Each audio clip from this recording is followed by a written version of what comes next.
तेज हैं लेकिन ये गम की आंधियां टल जाएंगी। इन फौज के चिरागों को न छूना वरना उंगलियां जल जाएंगी। तुम्हें छोड़ देते हैं मेरे सिपाही भाई, बस एक शर्त पर, घर आ गए अपनी पर तो मिला देंगे तेरी हस्ती को गर्त पर। कश्मीर में उस फर्जी आजादी के लिए कुछ पत्थरों से लड़ जाते हैं और इन जैसे गद्दारों के लिए कुछ वहां सिपाही बर्फ में मर जाते हैं। ये वीडियो आज मेरे उन सिपाही भाइयों के लिए, उन फौजी योद्धाओं के लिए जो वहां पर अपना सुख चैन छोड़कर, अपना घर बार छोड़कर दिन रात लगे हुए हैं वहां पर उन लोगों को बचाने के लिए, उनके परिवारों को बचाने के लिए जो उन पर सुबह शाम पत्थर चलाते हैं। क्या कहा गया, ये पत्थर मारते हैं उसके बाद भी इनकी सुरक्षा की जा रही है। उसका कारण यह है क्योंकि इन सिपाहियों को, ना पुलिस को, ना पैरामिलिट्री फोर्सेस को, ना इंडियन आर्म्ड फोर्सेस को, इनको कोई भी डाउट नहीं है कि भारत का हिस्सा कश्मीर हमारा था, हमारा है और हमारा ही रहेगा। 4-4, 5-5 वीडियो तो मैं कर चुका हूं। कितनी बार यूथ को समझाया जाएगा कश्मीर की कि मत भड़को, जो तुम्हारे आका और अनडिक्लेयर्ड बॉसेस और बाप बन के बैठे हैं वहां पर तुम्हारे, वो क्या करते हैं, अपने बच्चों को फॉरेन यूनिवर्सिटीज में पढ़ा रहे हैं, बड़ी बड़ी जगह में जॉब दे रहे हैं, एग्जाम के लिए मर्सिडीज से जाते हैं और तुम्हें इसलिए पत्थर फेंकने के लिए लगाया है क्योंकि तुम ना पढ़ पाओ, क्योंकि तुम पढ़ जाओगे तो राजनीति समझ लोगे। इतनी राजनीति इनकी चल रही है तो जीत क्यों नहीं रहे हैं? और अगर जिताते भी हो तो आप लोग यार कब समझोगे? जब तुम्हारी हस्ती मिट जाएगी, जब कश्मीर मिट जाएगा तब आप समझोगे। क्या आपकी जिम्मेदारी है समझने के लिए कि आपको हर बार बरगलाया जा रहा है, आपके हाथ में पत्थर दिया जा रहा है और खुद की औलादों के हाथ में आईपैड दिया जा रहा है? अब तो समझ जाओ। आप आपसे नारे क्या लगवाए जाते हैं कि आधी रोटी खाएंगे पर सर नहीं झुकाएंगे, है ना, और सुबह शाम मिलकर इस फौज पर पत्थर चलाएंगे।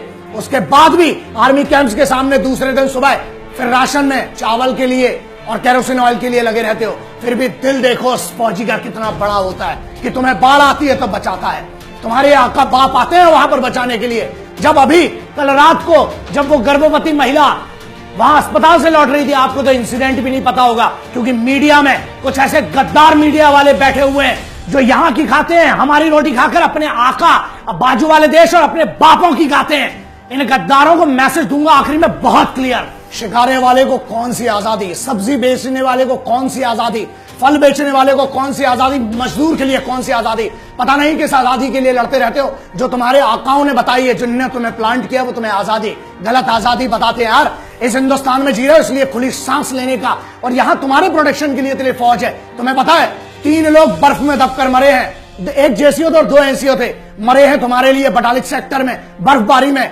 6 दिन बाद उनकी लाश मिल रही है। क्यों मरे हैं? तीनों झारखंड से, तो उनको तो कोई लेना देना नहीं तुम्हारी कश्मीर और तुम्हारी आजादी से, लेकिन इसलिए क्योंकि उन्हें कोई शक नहीं है कि कश्मीर भारत का हिस्सा नहीं है। It is an integral part and the armed forces do not have any doubt about it.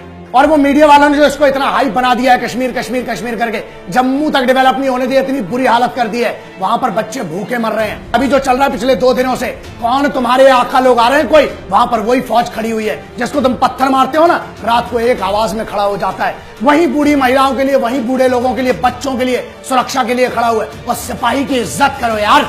7 सितंबर 1989 के पहले एक बंदा बता दो कहां पर चेक पोस्ट थी? कोई फौजी आई कार्ड चेक करता था कश्मीर में? अरे यार जन्नत को मिटा मारा तुम लोगों ने मिलके।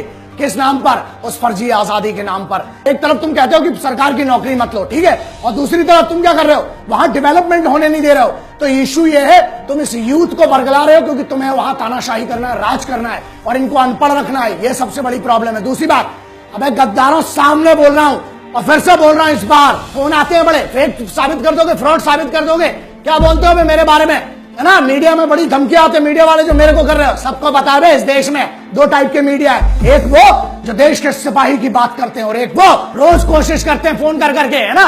आजकल तो बड़े डायरेक्ट कॉल आने लगे हैं। सुनो बे, आ रहा हूं 2 मई से लेके 28 मई तक कश्मीर में हूं, रॉयल एनफील्ड में घूमूंगा, जिसको जो उखाड़ते बने ना, चैलेंज दे रहा है बंदा, तुम्हारे उसी कश्मीर में हूं और अपने भाइयों से मिल रहा हूं। और मैं देखना जितना होगा मेरे से मिलो जिसको कोई डाउट है यार आजादी के बारे में। हम इस देश को मिलकर बेहतर बनाएंगे यूथ के लिए। यू आर माय ब्रदर्स, मेरे को कोई डाउट नहीं है, इसलिए आ रहा हूं तुम्हारे लिए। और जितने ये बैठे ना गद्दार मीडिया वाले और उधर जम्मू के गद्दार जितने जम्मू कश्मीर में, डेट बता रहा हूं और सबको पता चल जाएगा, होर्डिंग देख लेना।